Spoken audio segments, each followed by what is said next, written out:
नमस्कार साथियों, आपका द एजुकेशन चैनल पर हार्दिक स्वागत है। आज के इस सेशन में हम हिंदी व्याकरण के महत्वपूर्ण टॉपिक छंद को विस्तारपूर्वक पढ़ेंगे, जिसमें छंद का अर्थ, छंद का परिभाषा, छंद के स्वरूप, अंग तथा प्रमुख मात्रिक छंदों के संपूर्ण उदाहरणों को विस्तारपूर्वक पढ़ेंगे तथा संपूर्ण बारीक छंदों के उदाहरणों को विस्तारपूर्वक पढ़ेंगे।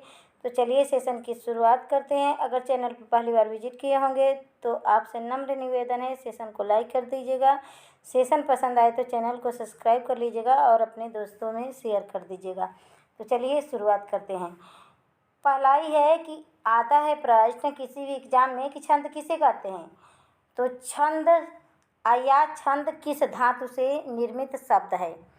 तो छंद शब्द छद धातु से बना है, जिसका अर्थ होता है खुश करना। साधारण अर्थ में छंद का शाब्दिक अर्थ क्या है? किसी को खुश करना। लेकिन वही हिंदी साहित्य के अनुसार साहित्यिक अर्थ में इसका क्या अर्थ है कि जब कोई पद्य या किसी रचना को हम अक्षरों की मात्रा, गणना, यति, गति आदि से संबंधित किसी विषय की रचना को छंद कहा जाता है। इतने मात्रा, अक्षरों की संख्या, गणना, यति, इतने चीज किसी काव्य के पंक्ति में निहित हो उसे ही छंद कहते हैं। अर्थात निश्चित चरण, लय, गति, वर्ण, मात्रा, यति, तुक, गण आदि से नियोजित पद रचना को छंद कहते हैं। छंद गद्य में नहीं पाया जाता है। छंद, इससे जाहिर हो जा रहा है कि छंद गद्य में नहीं पाया जाता है, छंद पद में पाया जाता है। तो किसी भी पद्य रचना में जितना यह सब गुण मिलता हो, लय, गति, वर्ण, मात्रा, यति, तुक, उसी को छंद कहते हैं। अंग्रेजी में छंद को मेटा कहते हैं और कभी कभी वैरिज भी कहते हैं। छंद के अंग, छंद के प्रमुख 2 अंग होते हैं। पहला होता है चरण या पाद होता है, दूसरा वर्ण और मात्रा होता है। नेक्स्ट देखते हैं। तो पहला है चरण या पाद। तो चरण या पाद किसे कहते हैं? तो एक छंद में 4 चरण होते हैं। जैसे रहीमन पानी राखिए, कोमा, बिन पानी सब सुन, पूर्णविराम, 2 चरण हो गए। पानी गए न उबरे, तीसरा चरण। अब मोती मानुष च्यून, ये चतुर्थ चरण। तो हर एक चरण में पाद किसे कहते हैं? चरण या पाद। तो प्रत्येक चरण में 4 चरण होते हैं। प्रत्येक छंद में 4 चरण होते हैं।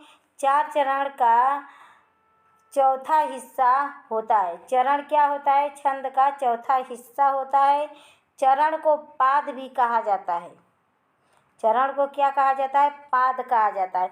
तो पाद भी आता है या पद आता है। तो जैसे एक एक शब्द मिलाकर एक पद बन जाता है, उसी तरह छंद का चौथा चरण को पाद कहते हैं। जैसे पहला चरण, दूसरा चरण, तीसरा चरण, चौथा चरण।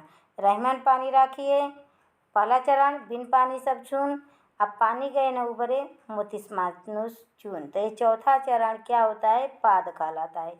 चरण के प्रकार, तो चरण के 2 प्रकार होता है। पहला समचरण, दूसरा विषम चरण। तो समचरण किसे कहते हैं? तो दूसरे और चौथे चरण को समचरण कहते हैं। जैसे यह दूसरा है और यह चौथा है, इस दोनों चरण को क्या कहते हैं? समचरण कहते हैं। और पहला और तीसरा चरण को, दूसरा और चौथा चरण को समचरण कहते हैं और पहला और तीसरा चरण को विषम चरण कहते हैं। देख लीजिए विषम कैसे हो जाता है। विषम संख्या सम संख्या आप पढ़े होंगे। तो एक विषम संख्या है, 3 भी विषम संख्या है तो विषम चरण हो गया। दो भी समचरण है और 4 भी सम संख्या है तो समचरण हो गया। ऐसे पहले और तीसरे चरण को विषम चरण कहते हैं, पहला और तीसरा चरण, और दूसरा चौथा समचरण। आशा है आप लोगों को समझ में आ रहा होगा। अगर यह सेशन पसंद आ रहा होगा तो प्लीज़ सेशन को लाइक कर दीजिएगा और चैनल को सब्सक्राइब कर लीजिएगा। नेक्स्ट है वर्ण। दूसरा क्या है? वर्ण और मात्रा। तो छंद के चरणों को वर्णों की गणना के अनुसार व्यवस्थित किया जाता है। जैसे बाणी के छंद में वर्णों की संख्या गिनी जाती है कि कितने वर्ण है, उसमें जो वर्ण लिखा रहता है क ख चाहे ग घ, जो भी वर्ण प्रयोग होता है उनको उनके गणना किया जाता है। छंद में जो अक्षर प्रयोग होता है उन्हें वर्ण कहते हैं। और मात्रा की दृष्टि से वर्ण के प्रकार, तो मात्रा की दृष्टि से वर्ण दो प्रकार के होता है, एक लघु या ह्रस्व मात्रा वाला वर्ण और एक गुरु या दीर्घ मात्रा वाला वर्ण। तो ह्रस्व को एक से एक सिंबल रहता है, इससे प्रेजेंट करते हैं, और गुरु को यस आकार के सिंबल से प्रेजेंट करते हैं। लघु या ह्रस्व किसे कहते हैं? तो जिन्हें बोलने में कम समय लगता है उन्हें क्या कहते हैं? लघु कहते हैं, और उसे लघु या ह्रस्व वर्ण कहते हैं। इसका चिन्ह एक होता है, अभी हमने ऊपर बता दिया। गुरु क्या कहता है? जिसके बोलने में लघु वर्ण से ज़्यादा समय लगता है उन्हें दीर्घ चरण कहते हैं, और इसका यस से प्रेजेंट करते हैं। इसका सिंबल यस है। नेक्स्ट है छंद के अंग। छंद के कितने अंग होते हैं? तो छंद के 5 अंग होते हैं। पहला मात्रा होता है, दूसरा यति होता है, तीसरा गति होता है, चौथा तुक होता है और 5वां गण होता है। तो नेक्स्ट है पहला क्या है? छंद में मात्रा का अर्थ। मात्रा का अर्थ क्या होता है कि मात्रा हम किसे कहते हैं? छंद में लगने वाले मात्रा को क्या कहते हैं? तो वर्ण के उच्चारण में जो समय लगता है उसे ही मात्रा कहा जाता है। मात्रा क्या? मात्रा को हम तौल थोड़ी कर सकते हैं या नाप सकते हैं। ऐसे तो किसी वस्तु का एक मात्रात्मक गुण होता है और एक गुणात्मक होता है। तो मात्रात्मक को उसका होता है गुण और एक गुणात्मक होता है।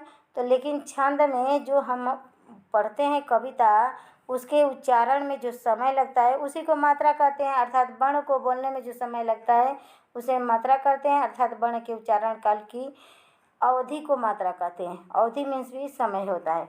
यति किसे कहते हैं? छंद में लगने वाले यति को यति किसे कहते हैं?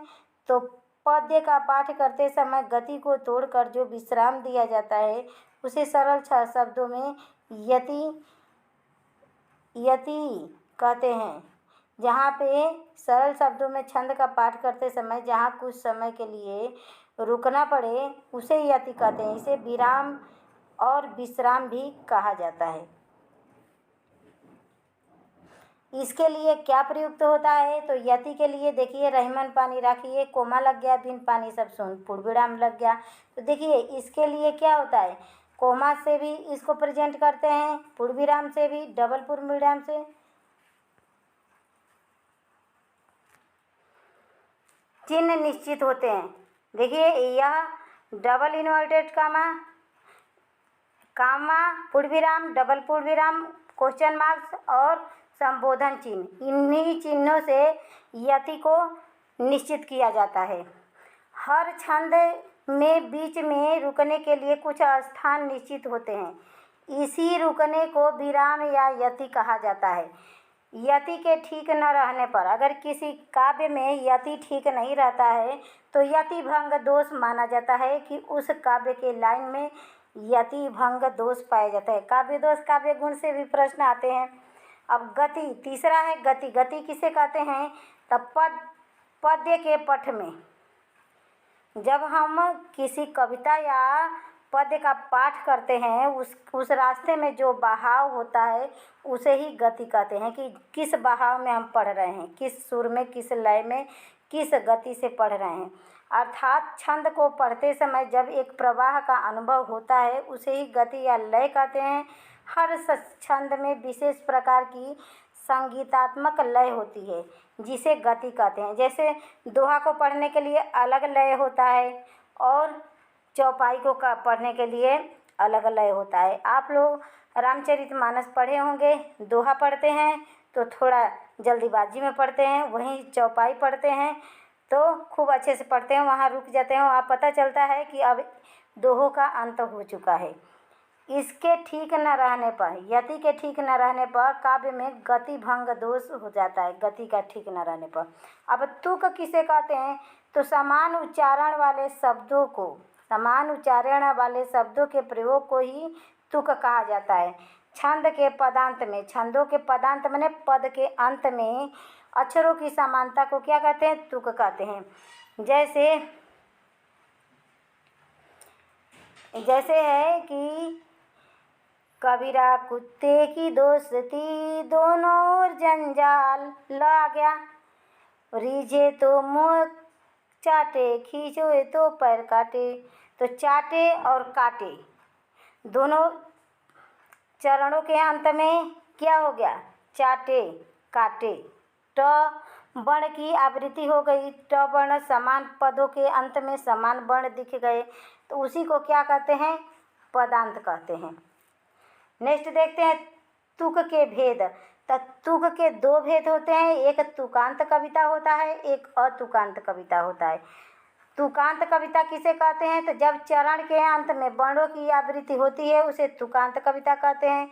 प्रायः पद रचना जो होता है कविता, वह तुकांत होता है। जैसे हमको बहुत ही भाती हिंदी, हिंदी देखिए यह शब्द मिल गया, हमको बहुत है प्यारी हिंदी, यह भी शब्द मिल गया। तो एक ही शब्द पदों के अंत में मिल गए तो यही तुकांत रचना होता है। एक होता है अतुकांत कविता।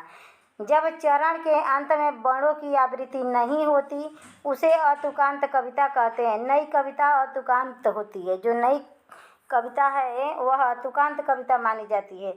जैसे देखिए, काव्य सर्जक हूँ, प्रेरक तत्वों के अभाव में लेखनी अटक गई है, काव्य सृजन हेतु तलाश रहा हूँ उपदान में। यहाँ पे तुकांत, कहीं तुकों का अंत देखे हैं? देखिए पहले चरण में देखिए में आ गया अंत में, दूसरे चरण में है आ गया, तीसरे चरण में तू आ गया, चौथे चरण में न आ गया। तो यहाँ अलग अलग वर्ण प्रयोग किए हैं, तो कहाँ तुकांत बन रहे हैं? नेक्स्ट है गण। पांचवा है गण। गण किसे कहते हैं? मात्राओं और वर्णों की संख्या और क्रम की सुविधा के लिए तीन वर्णों के समूह को गण मान लिया जाता है। बाणिक छंदों में की गणना में गण के क्रमानुसार की जाती है। तीन वर्णों का एक ही गण होता है। गणों की संख्या 8 होती है। जैसे एक इसका सूत्र होता है यमाता, यमाता, राज, भान, सलगा। यही सूत्र है इस गणों की पहचान करने के लिए। तो 8 गण होते हैं, यगण, तगण, जगण। देखिए लगड़ नहीं होता है, ये भगड़ होता है। यगण, तगड़, मगड़ होता है, मगड़ इसको कर लीजिए। मगड़, रगड़, जगड़, भगड़, तगड़, नगड़, यह मगड़ है। तो देखिए इतने होते हैं, 8 गण होते हैं। अब पूछेगा कि रमेश में कितने गण हैं?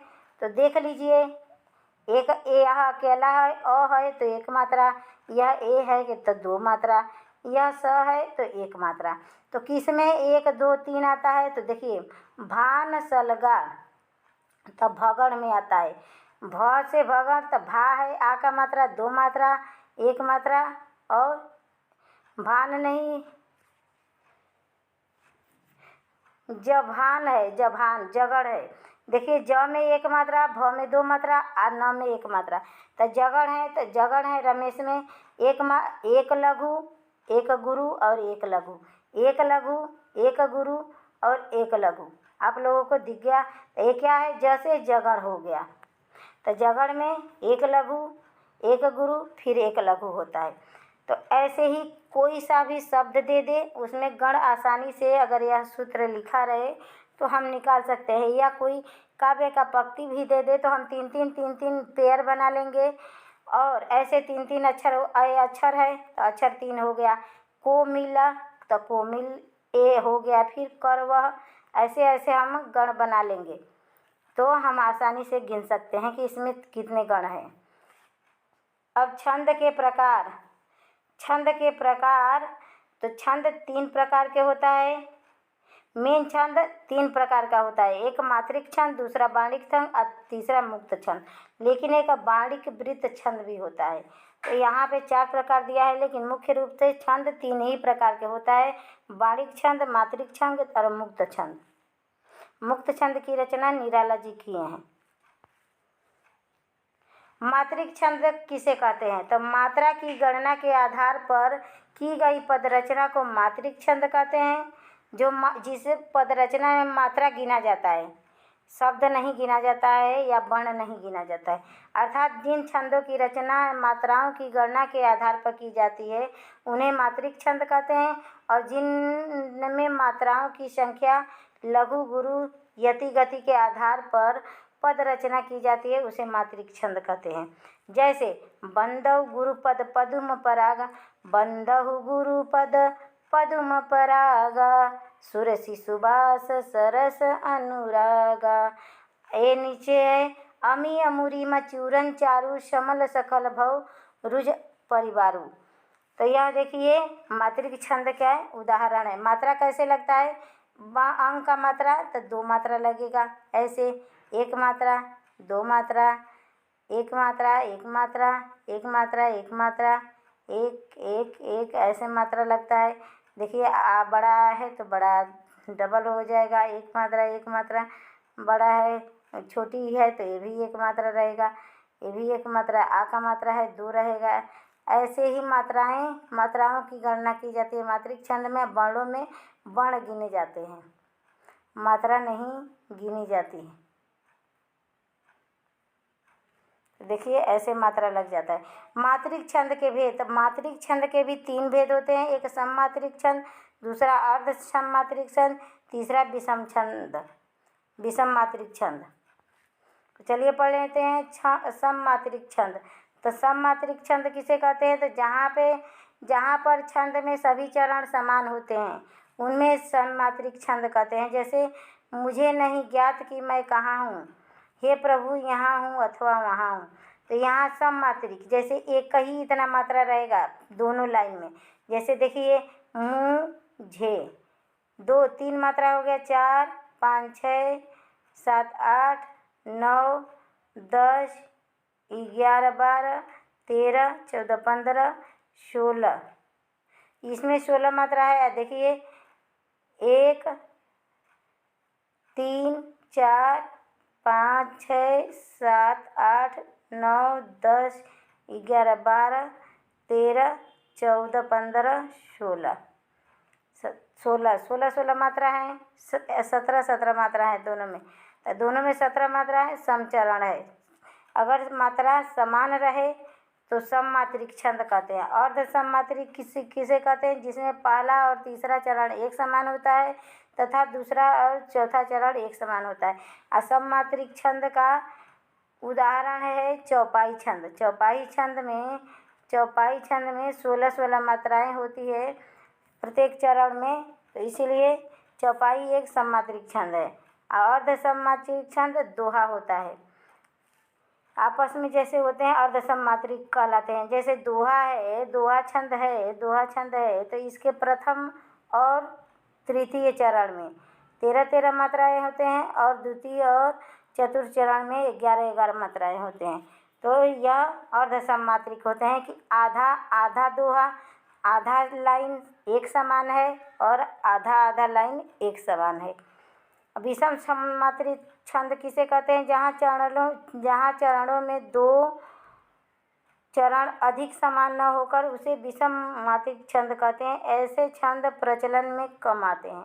जहाँ चरणों में 2 चरण अधिक समान मात्रा हो, मतलब एक से ज़्यादा छंद उसमें समाहित हो, विषम मात्रिक छंद कहते हैं। नेक्स्ट है बाणिक छंद। बाणिक छंद किसे कहते हैं? तो जिन छंदों की रचना को वर्णों की गणना और क्रम के आधार पर किया जाता है उन्हें बाणिक छंद कहते हैं। वृत्तों की तरह इनमें गुरु और लघु का कर्म निश्चित नहीं होता।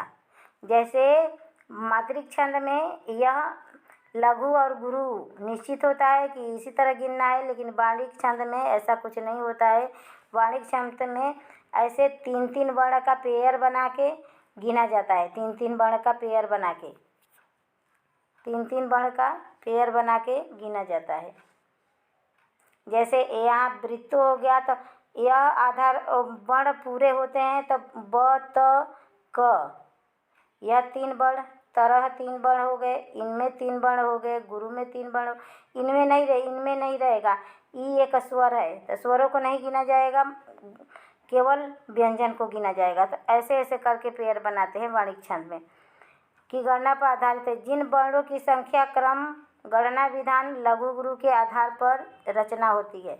जैसे दुर्मिल सवैया छंद का एक उदाहरण यहाँ पे प्रस्तुत है कि प्रिय पति वह मेरा प्राण प्यारा कहाँ है, दुख जल निधि दूबी का सहारा कहाँ है, अब तक जिसको मैं देख के जी सकी वह हृदय हमारा नेत्र तारा कहाँ है। यह दुर्मिल सवैया का छंद का एक उदाहरण है। नेक्स्ट देखते हैं वाणिक छंद। वाणिक वृत्त छंद किसे कहते हैं? यह आप लोगों के लिए नया छंद होगा, क्योंकि आप लोग सममात्रिक छंद, विषम मात्रिक छंद और अर्ध सममात्रिक छंद पढ़े होंगे, लेकिन एक वाणिक वृत्त छंद है। इनमें वर्णों की गणना होती है। इनमें 4 चरण होते हैं और प्रत्येक चरण में आने वाले लघु गुरु का क्रम सुनिश्चित होता है। इसे समछंद भी कहते हैं। जैसे मतगयंद सवैया वाणिक वृत्त छंद का उदाहरण है। नेक्स्ट है मुक्तक छंद किसे कहते हैं? मुक्त छंद को आधुनिक युग की देन माना जाता है। मुक्त छंद के प्रणेता किसे माना जाता है? तो सूर्यकांत त्रिपाठी निराला जी को मुक्त छंद के प्रणेता काव्य को छंदों के बंधन से मुक्त कर दिए देन माना जाता है। जिन छंदों में वर्णों और मात्राओं का बंधन नहीं होता उन्हें मुक्तक छंद कहते हैं। अर्थात हिंदी में स्वतंत्र रूप से आजकल लिखे जाने वाले छंद मुक्त रचनाएं होते हैं। चरणों की अनियमित असमानता, स्वच्छंद गति और भाव के अनुकूल यति विधान ही मुक्त छंद की विशेषता है। इसे रबड़ या केचुआ छंद भी कहा जाता है। निराला के जी को यह ऐसा देके इनका उपहास किया गया था। कहते हैं इनमें न वर्णों और न मात्राओं की गिनती होती है। जैसे वह आता 2 टूक कलेजे के का भिक्षुक कविता से लिया गया है।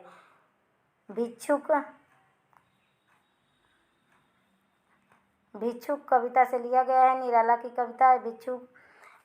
वह आता 2 टूक कलेजे के कर पछताता पथ पर आता, पेट पीठ दोनों मिलकर एक, चला रहा लुटुकिया टेक, मुट्ठी भर दाने को भूख मिटाने को, मुँह फटी पुरानी झोली का फैलाता, 2 टूक कलेजे के करता पछताता पथ पर आता। यह भिक्षुक कविता से लिया गया है। निराला जी की कविता है। यह मुक्त छंद का उदाहरण है।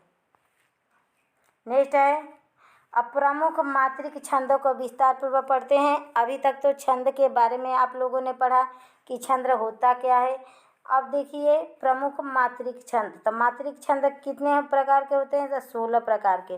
जैसे दोहा छंद, रोला छंद, हरिगीतिका छंद, चौपाई छंद, छप्पय छंद, दिग्पाल छंद, सार छंद, रूपमाला छंद, सोरठा छंद, गीतिका छंद, उल्लाला छंद, बरवे विषम छंद, कुंडलिया छंद, आला या वीर छंद, टाटक छंद और नेक्स्ट है त्रिभंगी छंद। इतने मात्रिक छंद के उदाहरण है। इन छंदों में मात्राओं की गणना की जाती है।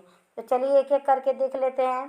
तो पहला है मात्राओं की गणना कैसे करते हैं। इतने मात्रिक छंद हैं, लेकिन मात्राओं की गणना कैसे करते हैं पहले ये जान लेंगे, तभी तो गणना कर पाएंगे। मात्रा आधारित छंदमय रचनाओं को लिखने के लिए मात्रा या मात्रा भार की गणना का ज्ञान होना अति आवश्यक है। कि जब मात्रिक छंद हम पढ़ेंगे या गिनेंगे तो पहले हमें मात्राओं का ज्ञान होना अति आवश्यक है कि कैसे किस स्वर के लिए कैसी मात्रा लगनी चाहिए। तो पहला है मात्रा या मात्रा भार को लघु कहते हैं। इसके उच्चारण में बोलने में कम समय या अल्प समय लगता है, तो इसे लघु मात्रा को ऐसे प्रेजेंट करते हैं। मात्रा या भार को गुरु कहते हैं। इसके उच्चारण में बोलने में अपेक्षाकृत ज़्यादा या अधिक समय लगता है। हिंदी में ह्रस्व स्वरों जैसे अ, ई, उ, री की मात्रा एक होती है, इससे प्रेजेंट करते हैं, जिसमें लघु कहते हैं। और दीर्घ स्वरों में क्या होता है? आ, ई, उ, ई, ए, ओ, औ और अंग की मात्रा का 2 होता है। इसे यस अक्षर से दर्शाया जाता है, जिसे गुरु मात्रा कहते हैं। तो ऐसे देखिए, यह ह्रस्व स्वर है जो अ, ई, उ, री, इसी 4 स्वरों की मात्रा एक लगती है। बाकी जो स्वर हैं, जितने स्वर हैं, उनका 2 मात्रा लगता है। तो पहला क्या है? दोहा छंद। यह एक मात्रिक अर्ध सममात्रिक छंद होता है। यह सोरठा छंद के विपरीत होता है। तो पूछा जाता है कि दोहा छंद के विपरीत कौन सा छंद है? तो सोरठा है। इसमें पहले और तीसरे चरण में 13-13 मात्राएं होती है और दूसरे और चौथे चरण में 11-11 मात्राएं होती है। इसमें चरणों के अंत में एक लघु होना जरूरी होता है। जैसे देखिए, काजर धीरे होत हैं, काहे होत अधीर। तो गिनिए, जैसे का लघु हो गया, एक गुरु हो गया, और र ज तो लघु लघु हो गया, धीरे से गुरु हो गया, और रे से भी गुरु हो गया, होत से गुरु, और त से लघु हो गया, है से गुरु हो गया। और आ का मात्रा है काहे में, गुरु गुरु हो गया, होत में गुरु हो गया, लघु हो गया, अधीर में लघु, ध पर बड़ी का मात्रा है तो गुरु हो गया, और र छोटा अ है तो लघु हो गया। समय पाए तरुवर फरे, के तक छींचो नीर। तो देखिए, समय में कोई मात्रा नहीं है तो एक एक लग जाएगा, सब में अ छिपा है। पाए में तो एक गुरु है और एक लघु है। तरुवर में सारे में लघु है। फ में एक लघु है, बाद में गुरु है। केतक में एक गुरु है, बाद में 2 लघु हैं। सींचो में दोनों गुरु हैं, और नीर में एक गुरु और एक लघु है। तो ऐसे मात्राएं लगाते हैं। दूसरा इसका उदाहरण देखिए, तेरो मुरली मन हरो, घर आंगन न सुहाए, गुरु चरण रजो सरोज रज, निजमन मुकुर सुधार, बरनौ रघुवर विमल जसु, जोधा एक फल चार। रात दिवस पूनम अमा, सुखद छाया धूप, यह जीवन बहुरूप, या बदले कितने रूप। तो देखिए, इतने सारे यह दोहा छंद के उदाहरण हैं। नेक्स्ट देखते हैं, सोरठा छंद को देख लेते हैं। यह अर्ध सममात्रिक छंद होता है। यह दोहा के विपरीत होता है। इसमें पहले और तीसरे चरण में 11-11 मात्राएं तथा दूसरे और चौथे चरण में 13-13 मात्राएं होती है। यह दोहा का उल्टा छंद होता है। विषम चरणों के अंत में एक गुरु और एक लघु मात्रा का होना जरूरी होता है। तुक प्रथम और तृतीय चरणों में होता है। तुकांत रचना है। देखिए, तो जैसे कहे जो पावे कौन, विधान दम उदम बिना, ज्यों पंखे की पौन, बिना डुलाए ना जा मिले। तो देखिए, यहाँ पे देखिए ज्यों, तो यह ओ है बड़ा मात्रा, यह भी बड़ा मात्रा, यह भी बड़ा मात्रा, क्योंकि अंक का मात्रा बड़ा मात्रा लिखेगा, ये भी बड़ी है तो बड़ा मात्रा, ये भी बड़ा हो, ये भी ये ह्रस्व है, ये भी ह्रस्व है, ये दीर्घ है, ये ह्रस्व है, दीर्घ है, दीर्घ है, ये भी दीर्घ है, ये भी, ये ह्रस्व है, ये दीर्घ है। तो लघु गुरु का ऐसे देखिए, लास्ट में पूछा है कि तुक का अंत मिलना चाहिए, तो यह तुकांत रचना होता है। जो सुमिरत सिद्धि होय, गण नायक करिवर बदन, करहु अनुग्रह सोय, बुद्धि राशि शुभ गुण सदन। तो देखिए, यह तुकांत क्यों कहा है? देखो, बदन न मिल रहा है, सदन में भी न मिल रहा है, तो यह तुकांत रचना होता है सोरठा। नेक्स्ट देखते हैं, रोला छंद को देख लेते हैं। यह एक मात्रिक छंद होता है। इसमें 4 चरण होते हैं। इसके प्रत्येक चरण में 11 और 13 के क्रम से 24 मात्राएं होती है। तो देखिए, 11 और 13 तो सोरठा में भी रहता है, लेकिन इसके अंत में क्या होता है? 2 गुरु और 2 लघु वर्ण होते हैं। और उसमें क्या था? बस लास्ट में एक तुकांत रचना होगा। जैसे नीलांबर परी, धान हरित पट सुंदर है। तो देखिए, नील में गुरु है, लघु है, लघु है। फिर प में लघु, र में लघु, ध में गुरु है, न में भी गुरु है। आ गया।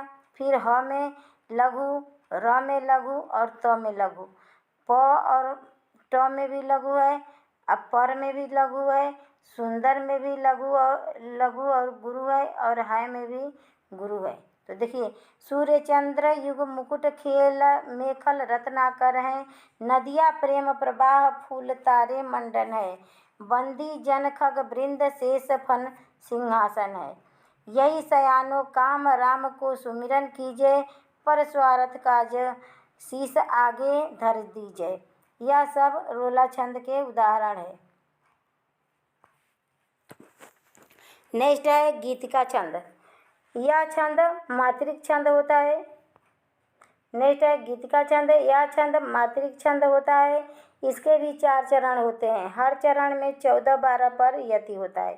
तो गीतिका छंद में देखिए 14-12 पर यति होता है,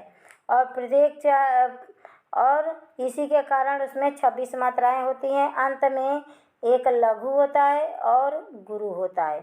तो देखिए, हे प्रभु आनंद दाता ज्ञान हमको दीजिए, शीघ्र सारे दुर्गुणों से दूर हमको कीजिए, लीजिए हमको शरण में, हम सदाचारी बने, ब्रह्मचारी धर्म रक्षक वीर व्रतधारी बने। तो देखिए, हे है तो ए का मात्रा है, तो ए में गुरु होता है, प्रभु में गुरु होता है, क्योंकि आधा र है और प है। ओ का मात्रा है। आनंद दाता देखिए, आ का गुरु, न का लघु, ये देखिए गुरु। ज्ञान देखिए, ज्ञान में भी गुरु है, लघु है। हमको में लघु गुरु, दीजिए में गुरु, लघु और गुरु।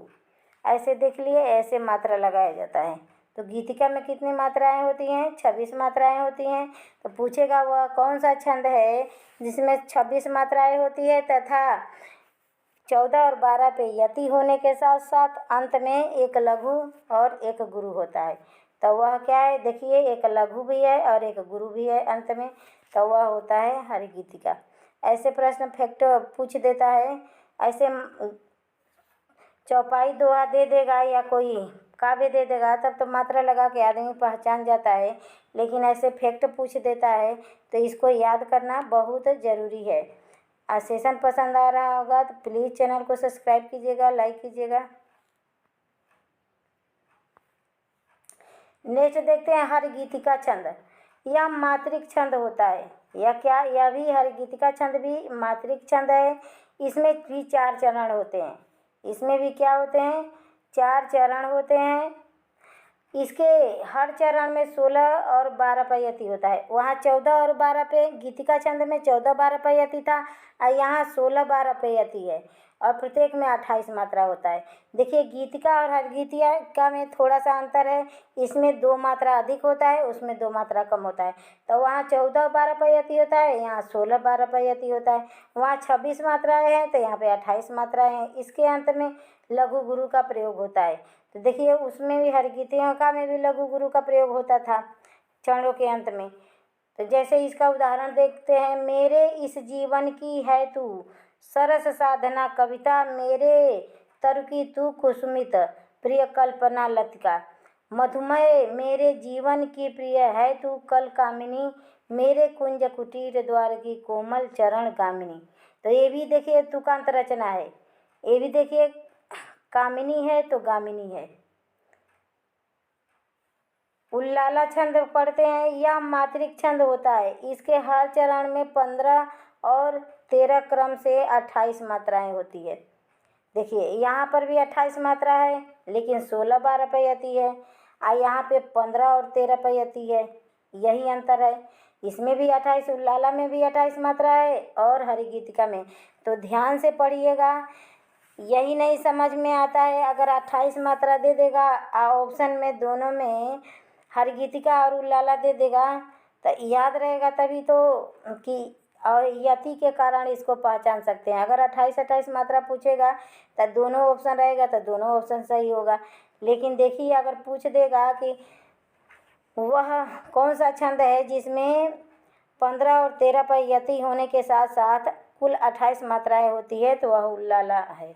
इसका उदाहरण देखते हैं। करते अभिषेक पयोध हैं बलिहारी इस वेश को, हे मातृभूमि तू सत्य ही सगुण मूर्ति सर्वेश को। तो ये देखिए, करते करते में 2 लघु हैं, 1 गुरु है। अभिषेक में 1 लघु लघु और 1 गुरु और फिर लघु। पयोद में 1 लघु है, 1 गुरु है, 1 लघु है। हैं में 1 गुरु है। बलिहारी में क्या है, 2 लघु हैं, 2 गुरु हैं। इसमें 2 लघु हैं। वेश में 1 लघु, 1 गुरु, 1 लघु। अकी में 1 गुरु है। तो देखिए ऐसे मात्रा लगा लीजिएगा। नेक्स्ट देखते हैं चौपाई छंद। यह एक मात्रिक छंद होता है। इसके 4 चरण होते हैं। इसके हर चरण में 16-16 मात्राएं होती हैं। चरण के अंत में गुरु या लघु नहीं होता, लेकिन 2 गुरु और 2 लघु हो सकते हैं। अतः गुरु वर्ण होने से छंद में रोचकता आती है। जैसे इहि विधि राम सबहि समुझावा, गुरु पद पद्म हरषि सिरनावा। ये देखिए इहि, यह दोनों लघु है, यह भी दोनों लघु है। राम में 1 गुरु है, 1 लघु है। सबहि में तीनों लघु है और समुझावा में 2 लघु 2 गुरु। तो देखिए लास्ट में 2 लघु और 2 गुरु आ गए। चौपाई छंद की विशेषता। बंधौ सद्गुरु पद्म परागा, सुर शिशुवास सरस अनुरागा, अमीय मुरिम चूरन चारु, समन सकल भव रुज परिवारु। यह चौपाई छंद का उदाहरण है। नेक्स्ट देखते हैं विषम चरण। विषम चरण क्या होता है, इसमें पहले और तीसरे चरण में 12 और चौथे चरण में 7 मात्राएं होती है। सम चरणों के अंत में जगण और तगण आने से मिठास बढ़ती है। यति को प्रत्येक चरण के अंत में रखा जाता है। जैसे चंपक हरवा अंग मिली अधिक सुहाय, आज्ञनि परय सिय हिरिये जम कुमिलाय। यह विषम छंद का उदाहरण है। नेक्स्ट देखते हैं छप्पय छंद। छप्पय छंद में, इस छंद में 6 चरण होते हैं। जैसा कि छप्पय नाम ही है, तो छप्पय का मतलब ही 6 चरण है। तो छप्पय छंद है। इस चरण में 6 चरण होते हैं। इस छंद में पहले चरण में रोला होता है और अंत के 2 चरण में उल्लाला होता है। 6 चरण होता है तो 2 चरण में रोला छंद होता है और लास्ट के 4 चरण में क्या होता है, उल्लाला छंद होता है। तो दोहा और उल्लाला के योग से पूछता है कौन सा छंद, दोहा और उल्लाला के योग से कौन सा छंद बनता है, तो छप्पय छंद बनता है। तो प्रथम चरण में 24 मात्राएं और बाद के 2 चरण में 26-26 मात्राएं, तो कुल 28-28 मात्राएं हो जाती हैं। इसके उदाहरण देख लेते हैं। तो नीलांबर परिधान हरित पट सुंदर है, सूर्य चंद्रमा युग मुकुट मेखला रत्नाकर है, नदिया प्रेम प्रवाह फूल तो मंडन है, बंदी जन खग वृंद शेषपन सिंहासन है, करते अभिषेक पयोध है बलिहारी इस देश की, हे मातृभूमि तु सत्य सगुण मूर्ति सर्वेश की। यह छप्पय छंद का उदाहरण है। नेक्स्ट देखते हैं कुंडलीय छंद। कुंडलीय छंद की क्या विशेषता है, तो कुंडलीय छंद एक विषम मात्रिक छंद होता है। इसके 6 चरण होते हैं। शुरू के 2 चरण में दोहा होता है और बाद के 4 चरण में उल्लाला होता है। 2 चरण में दोहा होता है और 4 चरण में उल्लाला होता है। दोनों मिलके 6 चरण होता है कुंडलिया में भी। तो दोहा और उल्लाला के मिलने से क्या बनता है, कुंडलीय छंद बनता है। और छप्पय छंद रोला और दोहा और रोला से छप्पय छंद बनता है। इसका उदाहरण देख लेते हैं। इसमें भी 24 मात्राएं होती है। देखिए दोहा में भी 24 मात्राएं, इसमें भी 24 मात्राएं।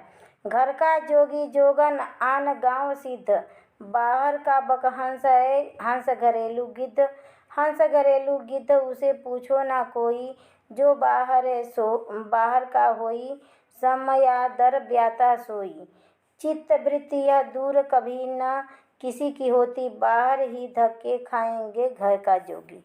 यह कुंडलीय छंद का उदाहरण है। नेक्स्ट देखते हैं दिक्पाल छंद।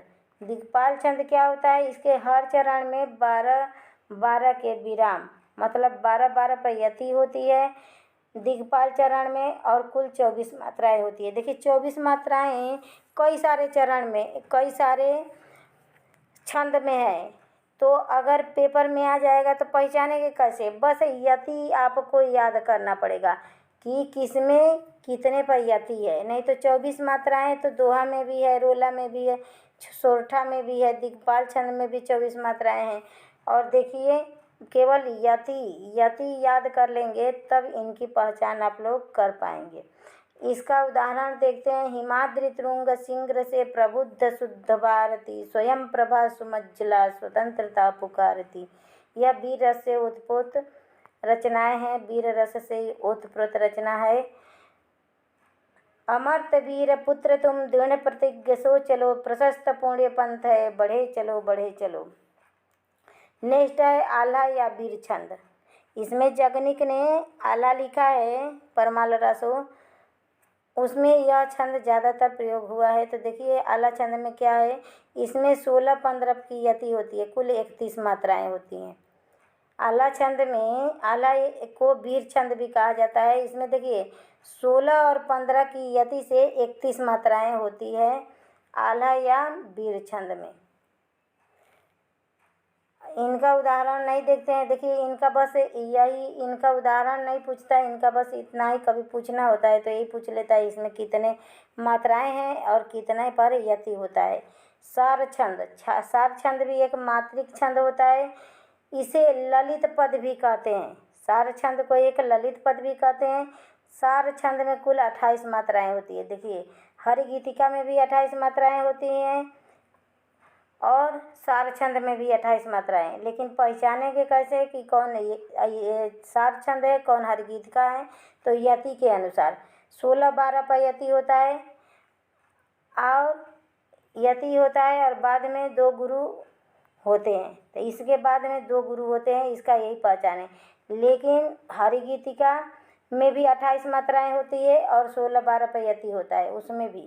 तो देखिए बस लास्ट में गुरु पहचानेंगे तभी यह समझ में आएगा। टाटक छंद देखिए, इसके हर चरण में 16-14 पर यति होता है। 16-14 पर यति होता है, कुल 30 मात्राएं होती है। रूपमाला छंद, रूपमाला छंद के प्रत्येक चरण में 24 मात्राएं होती है और 14 और 10 पर यति होता है। अंत में गुरु और लघु होना चाहिए, गुरु और लघु होना चाहिए अंत में। त्रिभंगी छंद किसे कहते हैं? तो इस छंद में 32 मात्राओं का होना जरूरी है।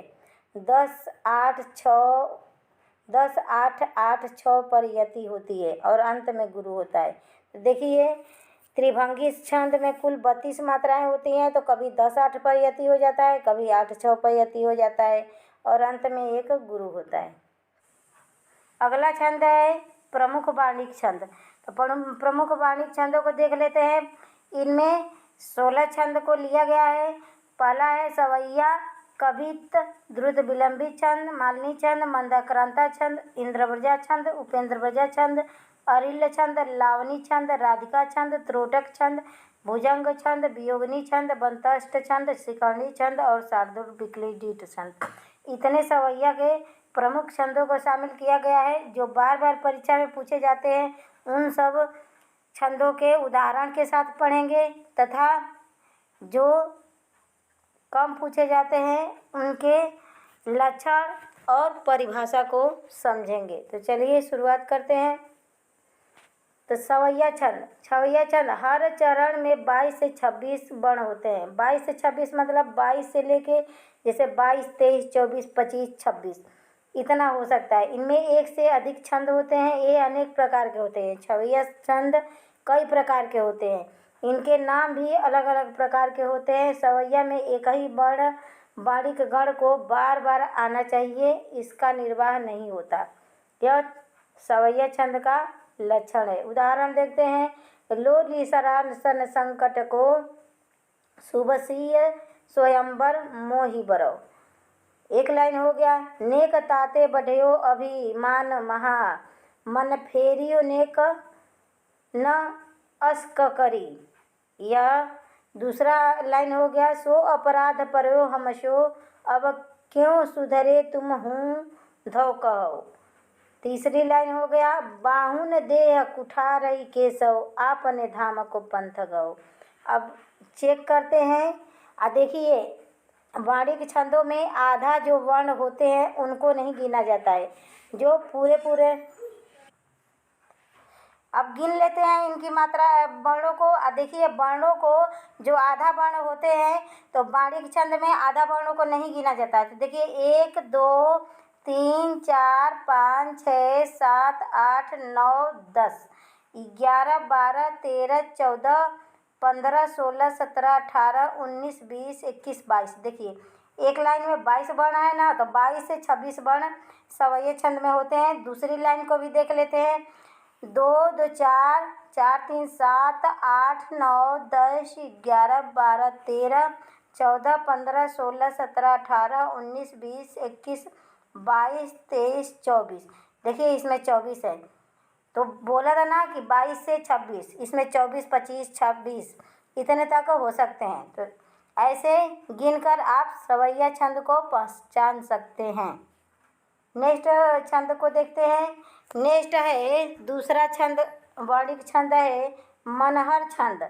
इसे मनहरण छंद, घनाक्षरी छंद, कवित्त छंद कहते हैं। इस मनहरण छंद का अनेक नाम है। यह वाणिक सम छंद होता है। इसके चरण में 31 से 33 वर्ण होते हैं। घनाक्षरी छंद में 31 से 33 वर्ण होते हैं और अंत में 3 लघु होता है और 16 और 17 वर्ण पर विराम होता है। विराम मीन्स यति होता है। विराम मीन्स क्या होता है? यति होता है। 16 और 17 वर्ण पे यति होता है। या कुल 31 से 33 वर्ण होते हैं। 31 भी हो सकता है, 32 भी हो सकता है, 33 भी हो सकता है। जैसे इसका उदाहरण देख लेते हैं। मेरे मन भावन के उद्धव के आवन की, सुधि ब्रज गावन में पावन जबै लगी। कहे रत्नाकर सुग्वालन की छोर छोर, दौरी दौरी नंद पौरी आवन सबै लगी। उजा की पद कंजनी के पंजन पे, पेखी पेखी पाती छाती छोहन सबै लगी। हमको लिखो है कहा, हमको लिखो है कहा, हमको लिखो है कहा, पूछन सबै लगी। यहाँ रत्नाकर जी की पंक्ति है, उद्धव शतक से लिया गया है। जब उद्धव जी गोकुल जाते हैं वृंदावन, तो वहाँ की गोपियाँ दौड़ के आ रही हैं और अपने पैरों को उझक माने ऊंचा कर करके पूछ रही हैं कि हमको भी कुछ लिखे हैं इस पत्र में, हमको लिखो है कहाँ, हमको लिखो है कहाँ, पूछन सबै लगी। सारी गोपियाँ उद्धव जी से पूछने लगती है। तो गिन लेते हैं कि क्या इसमें 31 से 33 वर्ण होते हैं। तो देखिए, आधे वर्ण को तो गिनेंगे नहीं। तो 2 2 4 4 3 7 8 9 10 11 12 13 14 15 16 17 18 19 20 21 22 23 24 25 26 27 28 29 30 31 32 33। यहाँ तो कुछ गलत देखते हैं। 2 4 7 8 9 10 11 12 13 14 15।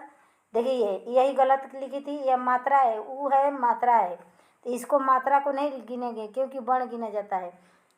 2 4 7 8 9 10 11 12 13 14 15 16 17 18 19 20 21 22 23 24 25 26 27 28 29 30 31 32 33।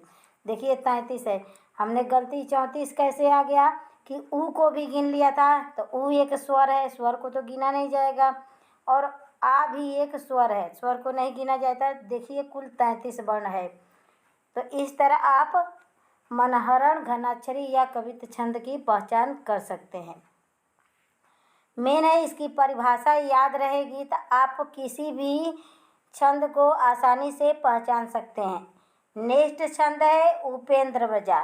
नेक्स्ट छंद क्या है? उपेंद्र व्रजा। इसके प्रत्येक चरण में 11 से 11 वर्ण होते हैं।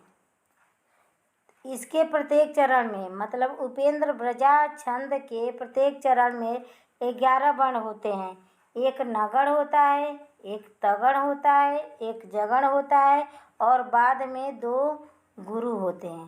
बाद में क्या होते हैं, 2 गुरु होते हैं। इसकी पहचान है, याद कर लीजिएगा। अरिल छंद, नेक्स्ट वाणिक छंद है अरिल छंद। हर चरण में 16 मात्राएं होती है। 16 मात्राएं तो चौपाई छंद में भी होता है, मात्रिक छंद में भी, लेकिन इसमें वर्ण होते हैं, 16 वर्ण होते हैं और इसके अंत में लघु या यगण होता है, लघु होता है या यगण होता है। नेक्स्ट वाणिक छंद है लावणी छंद। इसके हर चरण में 22 मात्राएं और चरण के अंत में गुरु होता है। राधिका छंद, इसके हर चरण में 22 मात्राएं होती हैं और 13 और 9 पर विराम या यति होता है। नेक्स्ट छंद है त्रोटक छंद। इसके हर चरण में 12 मात्रा और 4 सगड़ होते हैं। त्रोटक छंद में सगड़, जब आपको सूत्र याद रहेगा यमाता राज भान सलगा, तो सगड़ को आसानी से आप निकालें। सलगा, सलगा से क्या हो गया, सगड़ हो गया। सलगा, इसमें कितना मात्रा होता है, एक 2 लघु होता है और 1 गुरु होता है सलगा में, सगड़ में। भुजंगी छंद, हर चरण में 11 वर्ण होते हैं, 3 सगड़, 1 लघु और 1 गुरु होता है। नेक्स्ट है वियोगिनी छंद। इसके सम चरण में 11 वर्ण और विषम चरण में 10 वर्ण होते हैं। विषम चरणों में 2 सगड़, 1 जगड़, 1 सगड़ और 1 लघु एवं 1 गुरु होता है। वंशस्थ छंद, इसे IMP लगा दीजिए। वंशस्थ छंद को कई सारे कंपटीशन एग्जाम में पूछा गया है। इसके हर चरण में 12 वर्ण होते हैं, 1 नगड़ होता है, 1 तगड़ होता है, 1 जगड़ होता है और 1 रगड़ होता है। नेक्स्ट देखते हैं शिखरणी छंद। शिखरणी छंद में 17 वर्ण होते हैं। इसके हर चरण में यगण, मगण, नगण, सगण, भगण, लघु और गुरु होता है। नेक्स्ट है शार्दूल विक्रीडित छंद। इसमें 19 वर्ण होते हैं, 12 और 7 वर्णों पर विराम होता है। हर चरण में मगड़, सगड़, जगड़, सगड़, तगड़ और बाद में 1 गुरु होता है। नेक्स्ट है मतगयंत छंद। इसमें 13 वर्ण होते हैं मतगयंत छंद में। हर चरण में 7 सगड़ और 2 गुरु होते हैं। अब काव्य में छंद का महत्व क्या है, तो छंद से हृदय का संबंध बोध होता है। छंद से हृदय का संबंध बोध होता है। छंद से मानवीय भावनाएं झंकृत होती है। छंदों में अस्थायित्व होता है। छंद के सरस होने के कारण मन को भाते हैं। छंद सरस होने के कारण मन को भाते हैं।